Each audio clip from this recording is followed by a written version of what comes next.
Hey guys, this is HixxyDubz and I'm here with another video on how to get X-Files working in 2019 on your computer. Now this is the PC version, not the PlayStation version. I own the discs, I've ripped them from the CDs onto the computer. Now you're probably wondering why does a PC game not work on a PC game? And it's very simple. It's an old game, it's not going to work on newer OSs. In fact, I had so much trouble trying to play it straight from the CD that I decided to rip it first onto Windows 10 and try to play it from there. And every possible way, even the way I'm going to show you today, it did not work. Some people claim they get it working on Windows 10, but I'm inclined to agree that it doesn't work for me and it hasn't worked for many others either. So first thing you want to do is you want to get down, obviously rip the game from the CD onto the computer. Now, if you're getting it from a website, make sure you get the correct ISOs, but I'm not going to show you how to do that, and I strongly disagree with that, but that's up to you. You want to get the ISOs, and you want to make sure that they're somewhere in the folder that you know you can access. So I put mine in the downloads folder.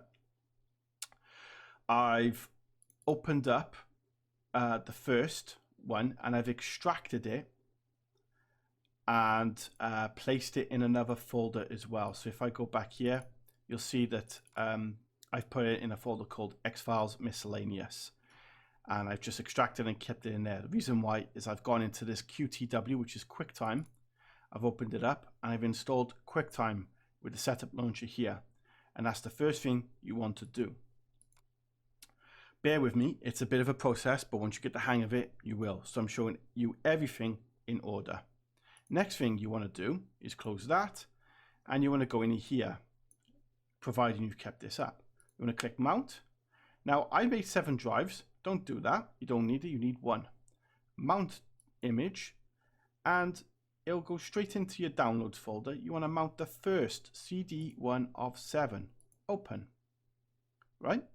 Now it's going to open up a folder right by here.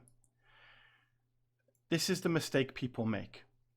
Some people extract the files into a folder and click the setup there. Some people open up the ISO in PowerISO and try to click setup there. You don't need to do that. You just need to get this folder here, which will pop up once you mount the drive. You want to go down here and you want to click setup. You open that up, and you will get,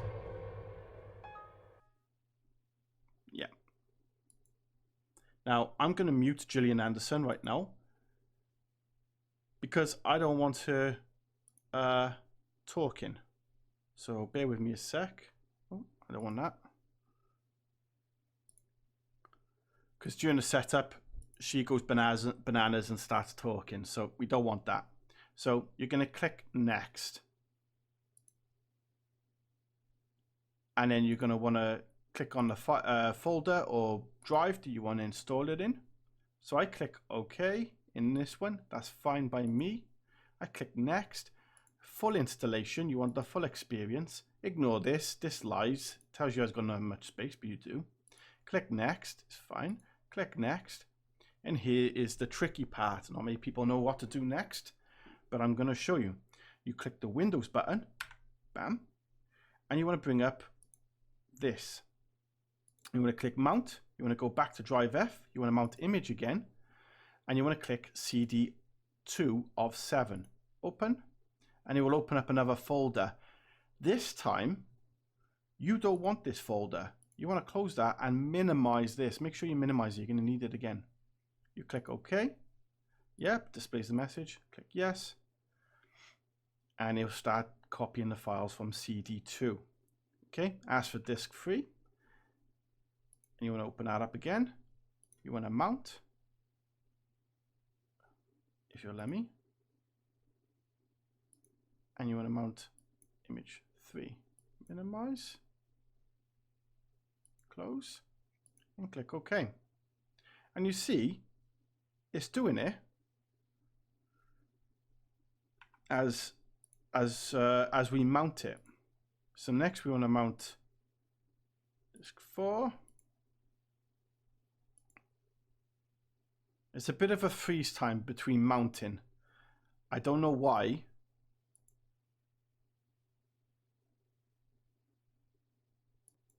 Okay.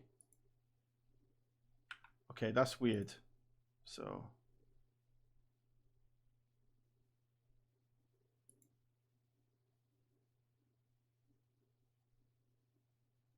Oh my God.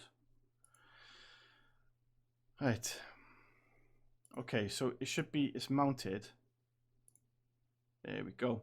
For some reason, it just froze. It was just a bit of a weird glitch. I don't know. I believe Windows 10 has been acting up really weird for me today since I've updated. So bear with me. And you want to do the same for disk number 5.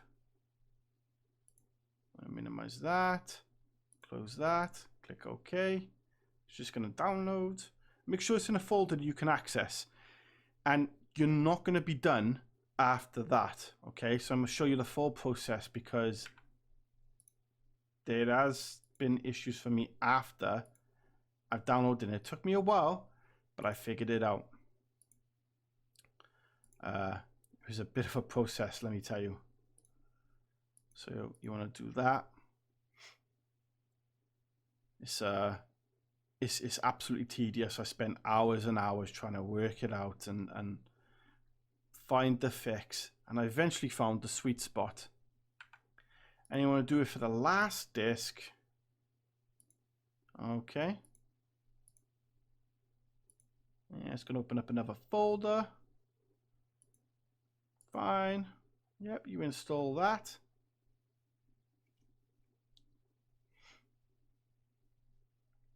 Because I've had issues after installing this with sound and picture. Not so much picture, but the sound. Oh. So you want to click no, you want to click no, and you just want to finish. Okay, once you've done that, and you've got this minimized for now, you're going to want to download a program called DxWnd. The link will be in the description. This will help solve the minimized issue because it just starts up in a little box here, or it'll start up in a box in a corner. Okay, so first thing you want to do is you want to right click in the program, ignore this because you won't have it, click add, name the file whatever you want to call it, so I called it xfiles. You want to come here and you want to find the file where you've downloaded it.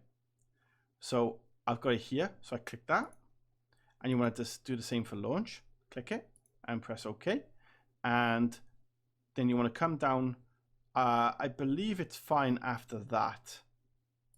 Hang on, let me just have a look. Modify. You want to come down here to desktop center and you want to put it to 1920 by 1080, and that is it. Don't want to mess with anything else. Click OK and you should be done there. Next, you want to go into my computer and you want to go to my control panel. Now at first, control panel is going to look like this, and you don't want it to look like that because you're not going to find your QuickTime control panel. Switch to classic view, go to QuickTime, and I selected wave out.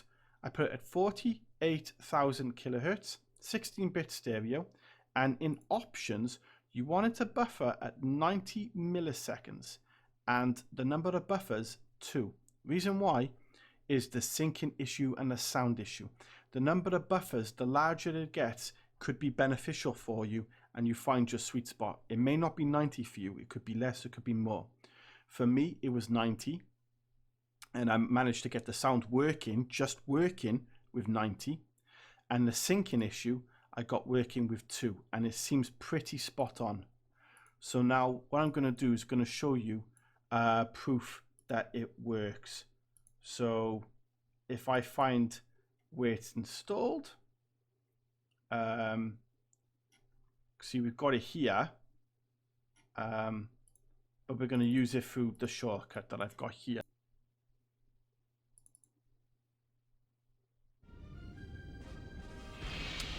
And there we go.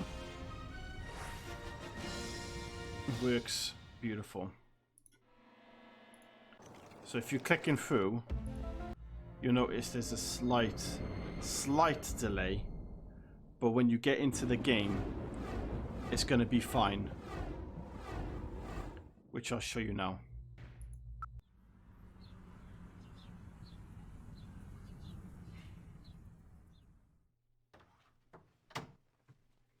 Notice the lip syncing. Why, Agent Wilmore? Why, Agent Cook? You picked a great day to be late. There's some big gunning from DC. And there we have it. Serious. So we're going to quit. And that's that, guys. So I really hope this has helped you get it working. If it's not, just fiddle around with the settings a little bit in the control panel for QuickTime, and it should be okay for you there. As you can see, it went full screen because of DxWnd, and that is a useful program to get games to force it into full screen. So I hope this has helped you guys. If it's not, just leave a comment down in the comment section and I'll get back to you as soon as possible. But I'll leave the links generally for what you need, which is DxWnd and PowerISO. If you need VirtualBox, I'll put the link down, but this is assuming that you know how to install it and get it all set up. So once you know how to do all that, then come back, watch this video, and then see if the game works for you. But for me personally, this is the most surefire way of getting this game to work on current settings and PCs and the software that we got. So yeah, I'm gonna leave you with that, and I'll see you all in the next video. Bye bye.